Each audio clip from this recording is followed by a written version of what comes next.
बिस्मिल्लाहिर्रहमानिर्रहीम। हम थोरनडाइक theory of learning discuss कर रहे थे। जिस तरह हमने कल जो एक्सपेरिमेंट है थोरनडाइक का उसको डिस्कस किया था। तो बता सकते हैं कल क्या डिस्कस किया था, एक्सपेरिमेंट क्या था, कौन बताएगा? सर कल थॉर्नडाइक का हमने लॉ डिस्कस किया था ना, लॉ ऑफ लर्निंग और ट्रायल और एरर डिस्कस हाँ, किया था हमने। एक्सपेरिमेंट बता सकते हैं आप? सर इसमें किसी चीज को सीखने के लिए हम जितनी ज्यादा कोशिश करते हैं, जितना हम कोशिश करते हैं ज्यादा हम लर्न करते हैं। और फिर उसके साथ साथ ये होता है कि जब हमें रिवार्ड मिलने की उम्मीद होती है तो हमारी एफर्ट डबल हो जाती है। जब हम एफर्ट करते हैं तो जब एक दफा हम रिवार्ड हासिल कर लेते हैं, हम उसका टेस्ट मिल जाता है, तो हम फिर उस रिवार्ड मतलब मेहनत हमारी कम होती है तो हम इजीली रिवार्ड हासिल कर लेते हैं। मतलब हम सीखने का मतलब हमारा प्रोसेस बढ़ जाता है, हम सीख चुके होते हैं। सही। और इसके अलावा और कोई?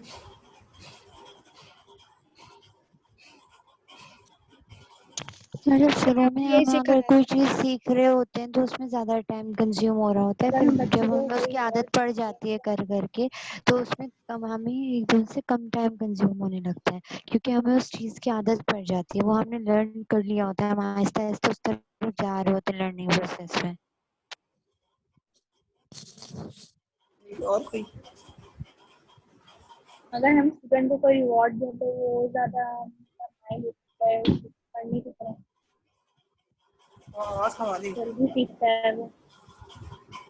अगर हम स्टूडेंट को कोई रिवॉर्ड दें तो जल्दी सीखता है, मतलब ये कि रीइंफोर्समेंट के ज़रिए स्टूडेंट की लर्निंग ज़्यादा होती है, ठीक है? सर ये लॉ पूरी स्टिमुलाई और रिस्पांस के ऊपर एसआर बॉन्ड के ऊपर बेस करती है और इसके हाँ, ऊपर आपको एक रिवॉर्ड के ऊपर बात हो रही होती है, जिसकी वजह से रेपिटेशन प्रोसेस आपकी लॉ को प्रूफ कर देता है कि इससे बंदा सीख रहा होता है। जी। इसमें लॉ ऑफ इफेक्ट होता है, मेन जो है ना, लॉ ऑफ इफेक्ट।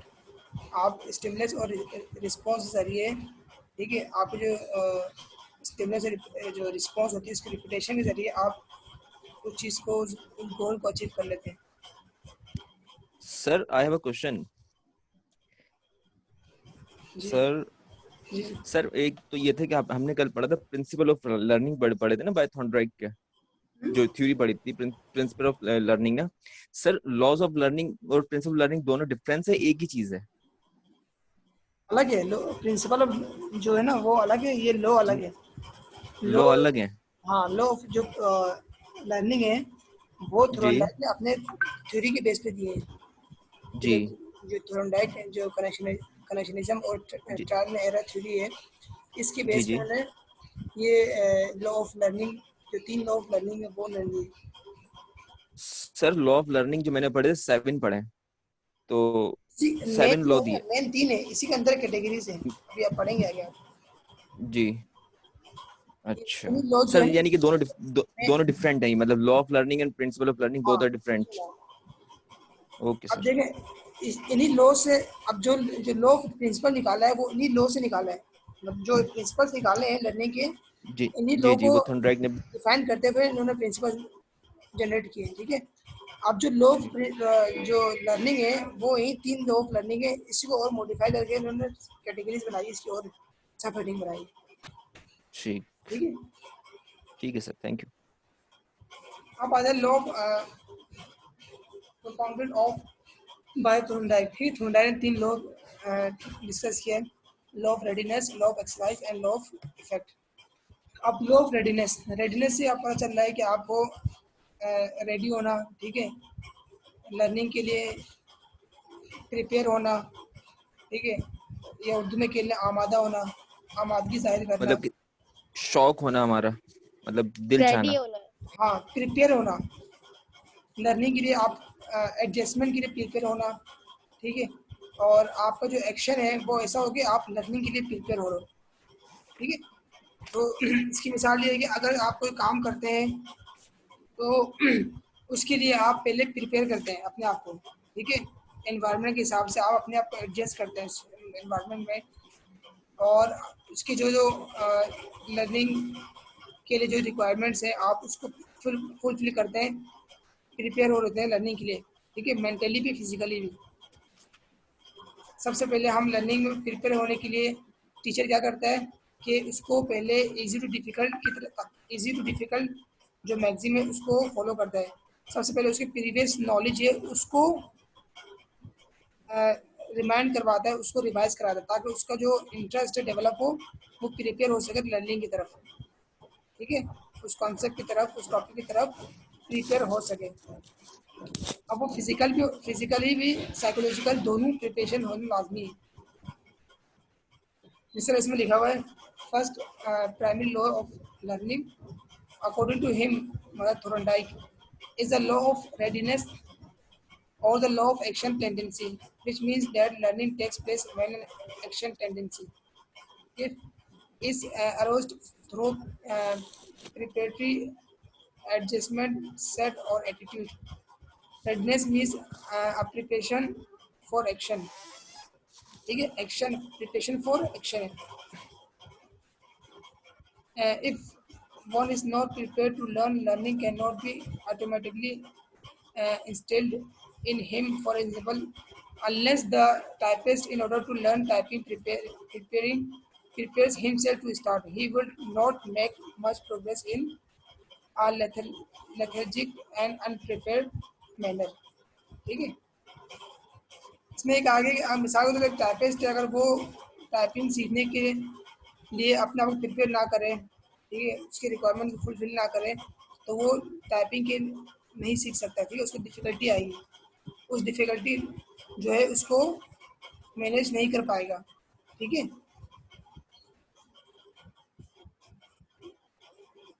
फिजिकली और मेंटली दोनों पर्सपेक्टिव से हमें रेडी होना पड़ेगा for learning. Sound health free from disease. Psychological readiness refers to the interest, zeal, inclination, enthusiasm, willingness to learn. ठीक है, zeal मतलब readiness को कहते हैं।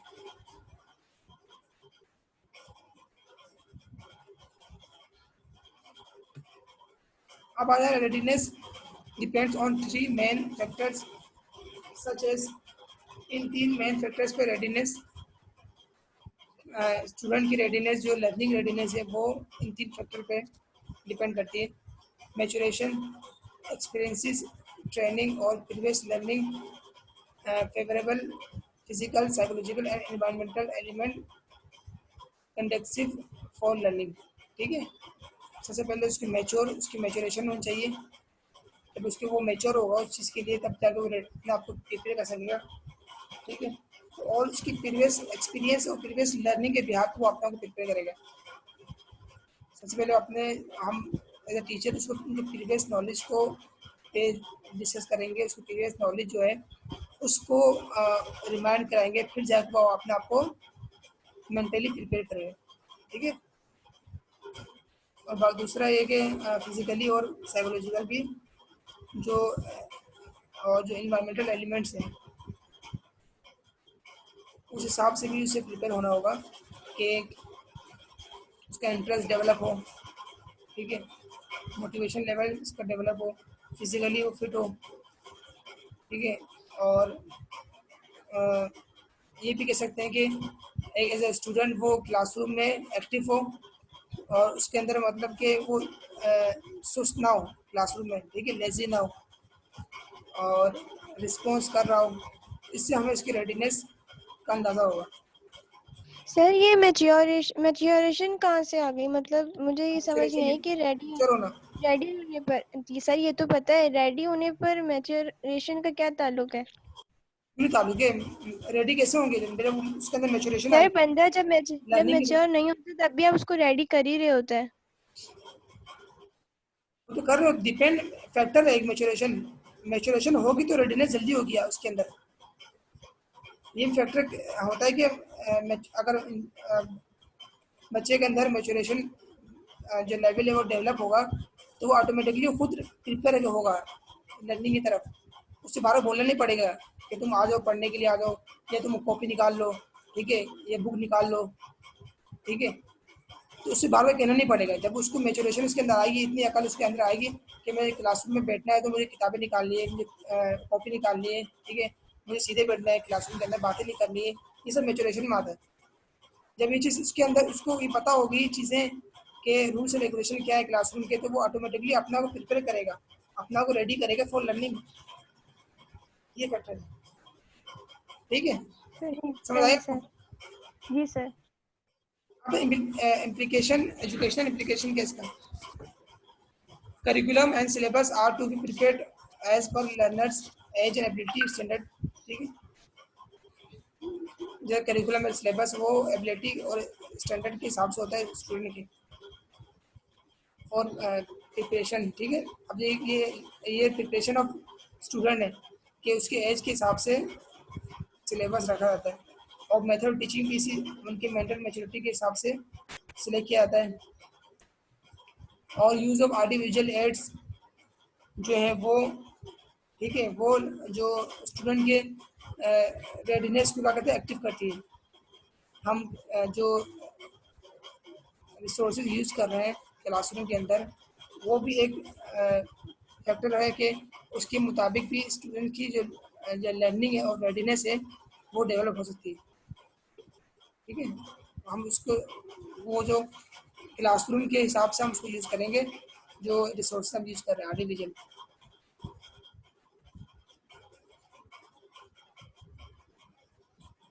ठीक है, पेरेंट्स एंड, अब जो देखिए पेरेंट्स भी और टीचर दोनों, ठीक है।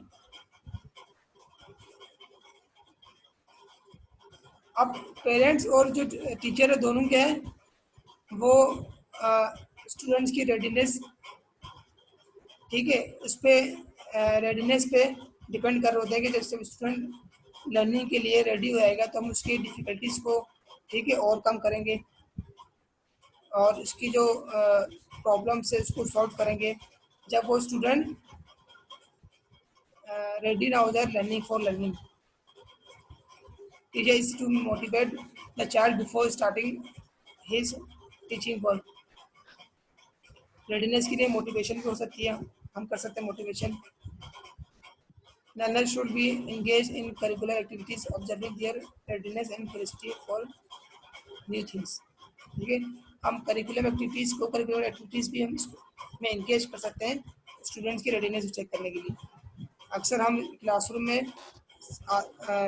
टॉपिक या कोई लेसन शुरू करने से पहले हम स्टूडेंट्स को कोई एक्टिविटी करवाते हैं ताकि उसके अंदर एक तहारुक पैदा हो, एक मूवमेंट पैदा हो कि उससे स्टूडेंट्स के जो रेडीनेस में फ़र्क आए, ठीक है, उसको रेडीनेस डेवलप हो। अक्सर आपने देखा होगा कि जब टीचर क्लासरूम में आता है तो स्टूडेंट को जब ये फील करता है कि स्टूडेंट्स के अंदर लेजीनेस नज़र आ रही है या वो इंटरेस्ट नहीं ले रहे, तो तमाम स्टूडेंट्स को टीचर क्या करता है, सबको अपने में चेयर पर स्टैंड अप होने कहते हैं। जब वो अपने अपने चेयर से खड़े होते हैं, जब बैठते हैं 2-3 मरतबा ये अमल करने के बाद क्या होता है, स्टूडेंट्स के अंदर एक एनर्जी क्रिएट होती है, ठीक है, जो सुस्ती और काहली वो दूर हो जाती है। तो ये क्या है, एक प्रिपरेशन का एक तरीका है, डिफरेंट तरीके हैं, आप स्टूडेंट को रेडी कर सकते हैं बाय एक्टिविटी, ठीक है, या किसी भी एक्सपेरिमेंट के थ्रू आप स्टूडेंट्स को रेडी कर सकते हैं, ठीक है।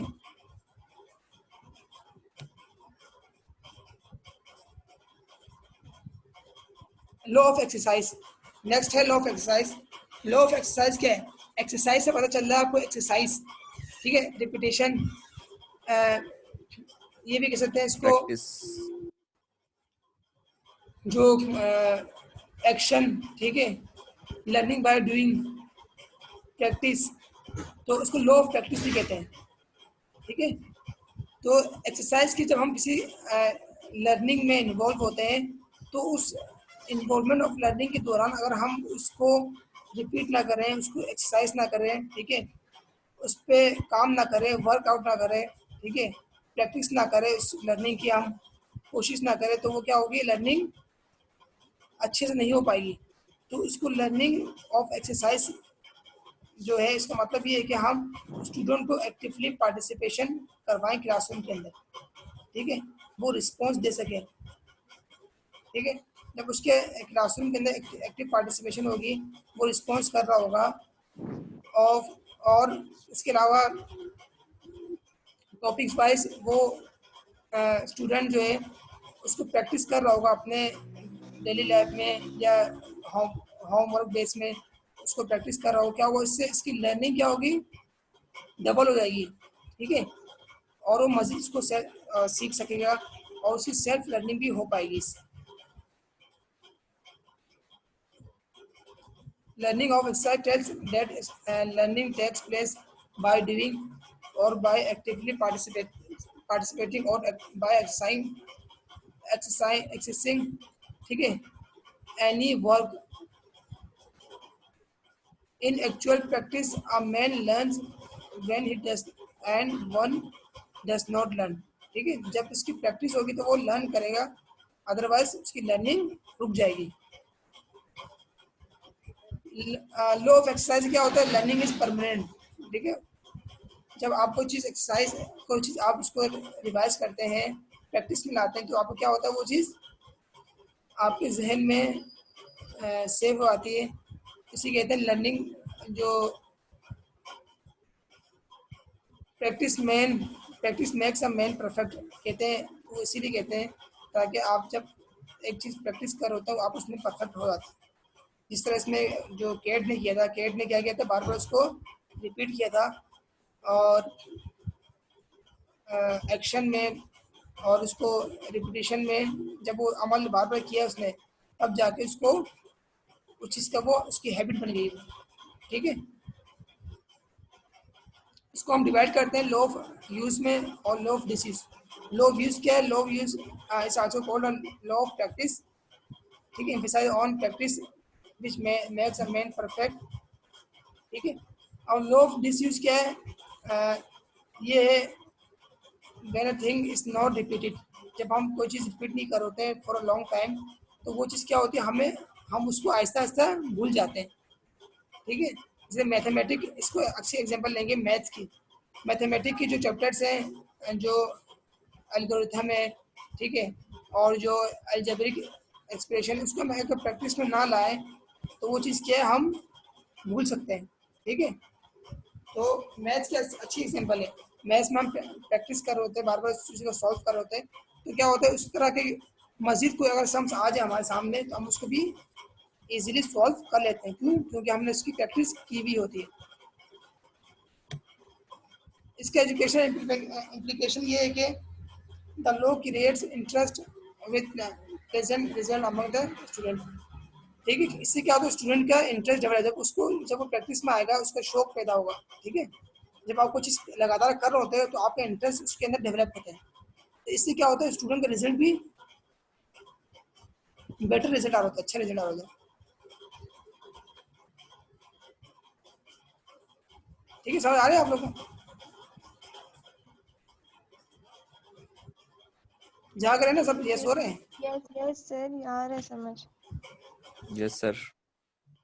ये मोबाइल लगा के आगे पीछे घूम रहे हैं?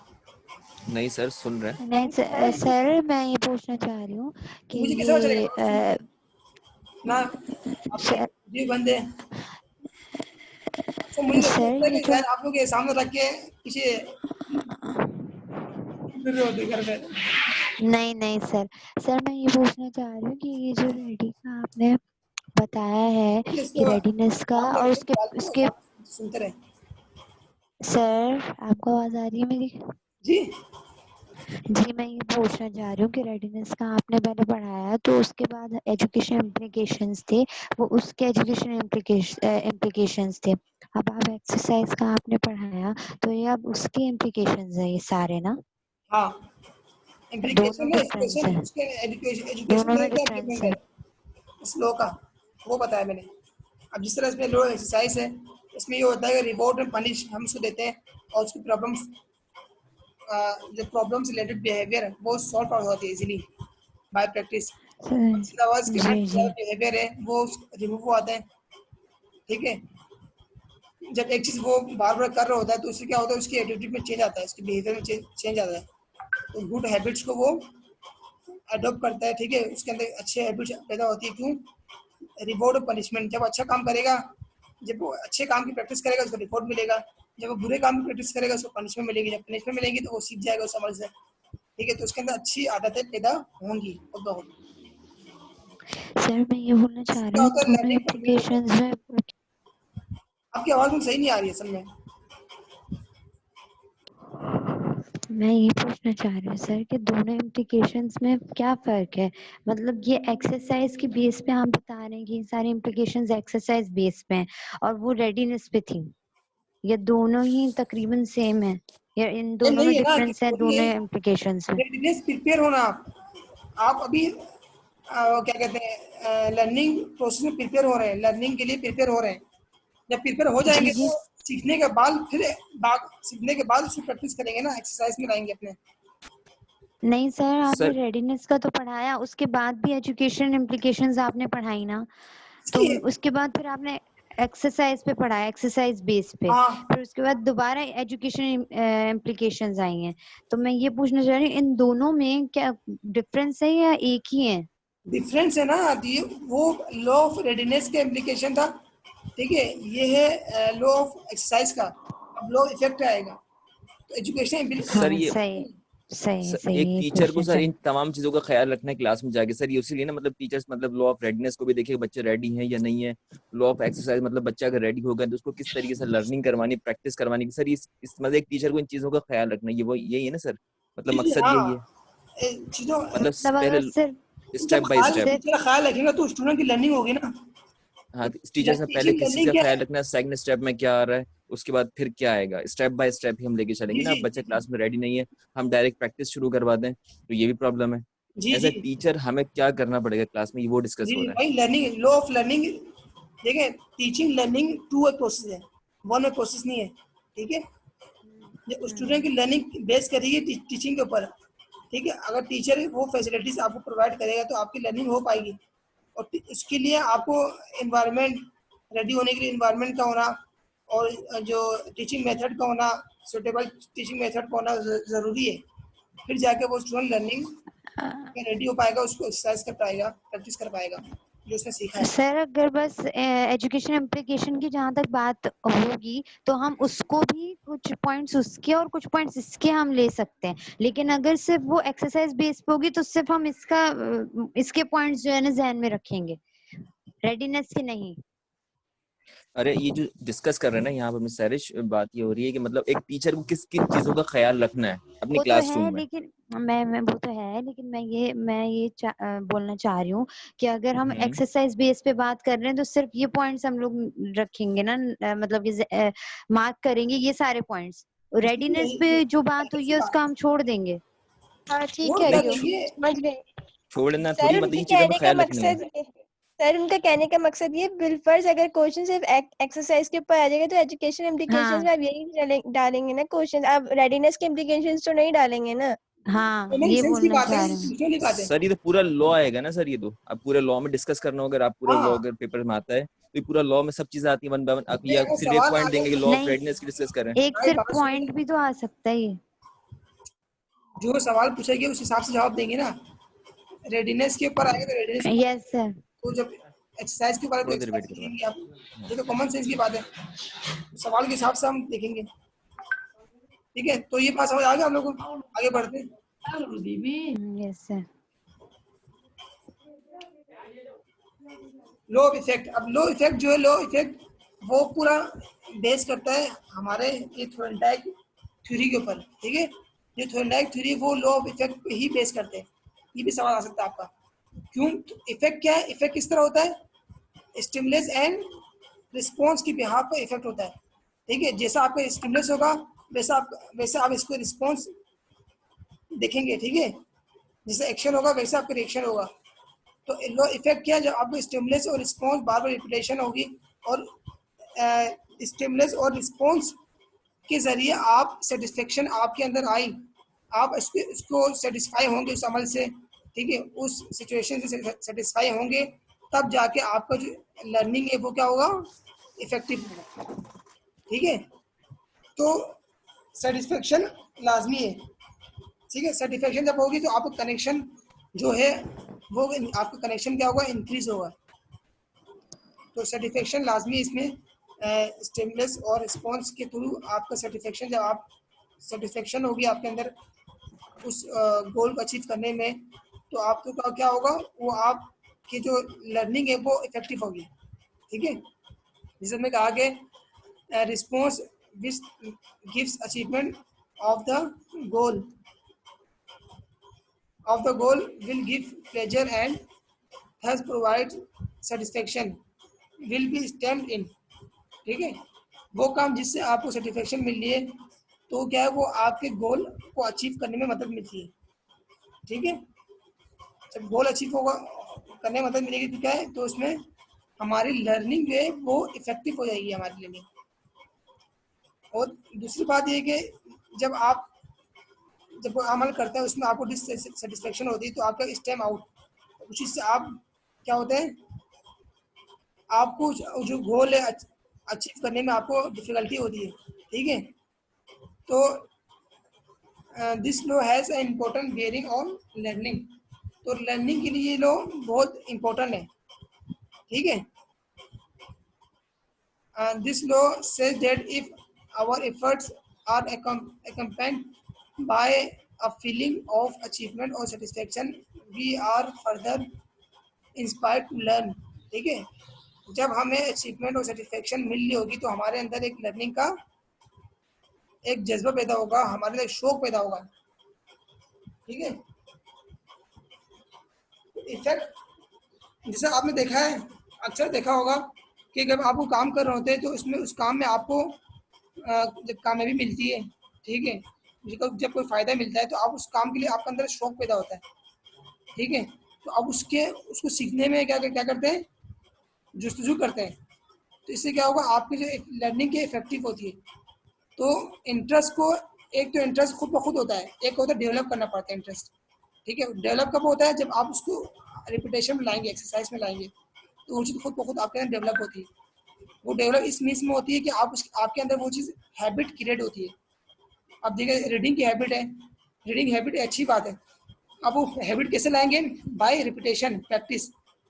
आपने एक किताब पढ़ने की कोशिश की, उसके पहले आपने एक पेज पढ़ा, ठीक है, अगले दिन आपने दूसरे पेज पढ़ा, अगले तीसरे दिन पेज पढ़ा। जब आपको आदत हुई तो आप आहिस्ता से आपने 2-3 पेज पढ़ना शुरू कर दिए, आहिस्ता आपने 3-3 पेज पढ़ना शुरू कर दिए।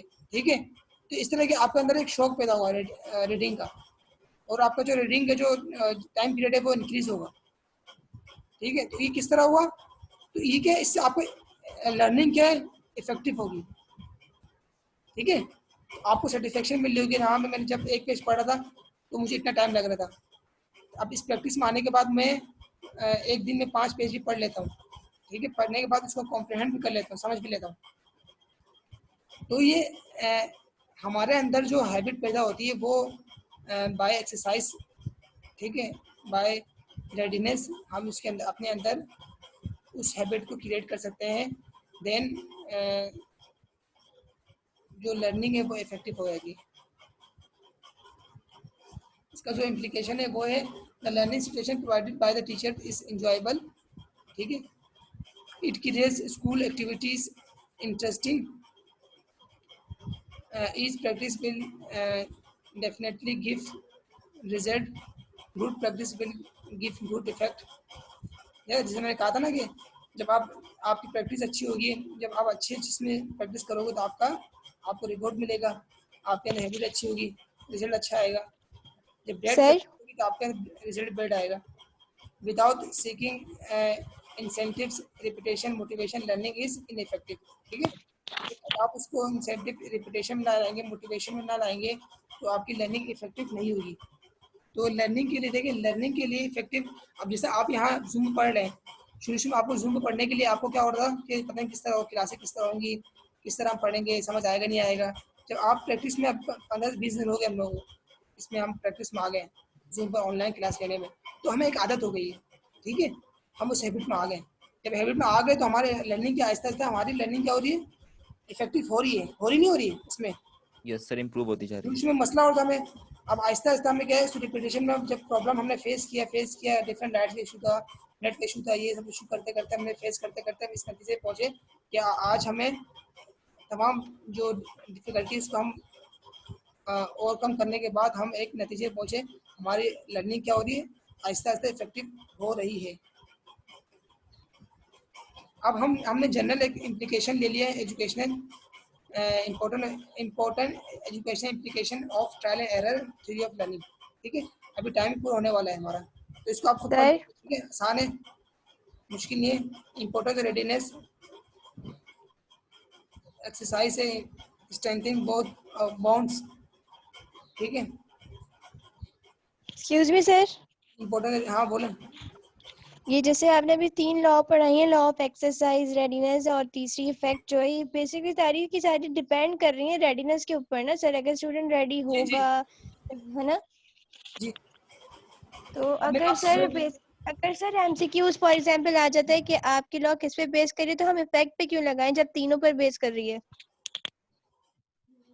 क्या अगर एमसीक्यूज आ जाता है कि ये लॉ किस पर ज्यादा मतलब बेस कर रही है, तो आपने कहा ना कि इफेक्ट पर बेस कर हाँ, रही है, इफेक्ट पर डिफेक्ट, सर नहीं तीनों पे इफेक्ट भी तो हाँ, तो सर तीनों पे बेस कर रही होगी ना, क्योंकि आपकी उस पे पूरा प्रोसेस चल रहा है, एक तरह से साइक्लिंग प्रोसेस बन गया है। बंदा रेडी होगा तो रिपीटेशन प्रोसेस होगी, रिपीटेशन प्रोसेस होगी तो स्टडी खुद ब खुद एनहांस और इफेक्टिव हो जाएगी।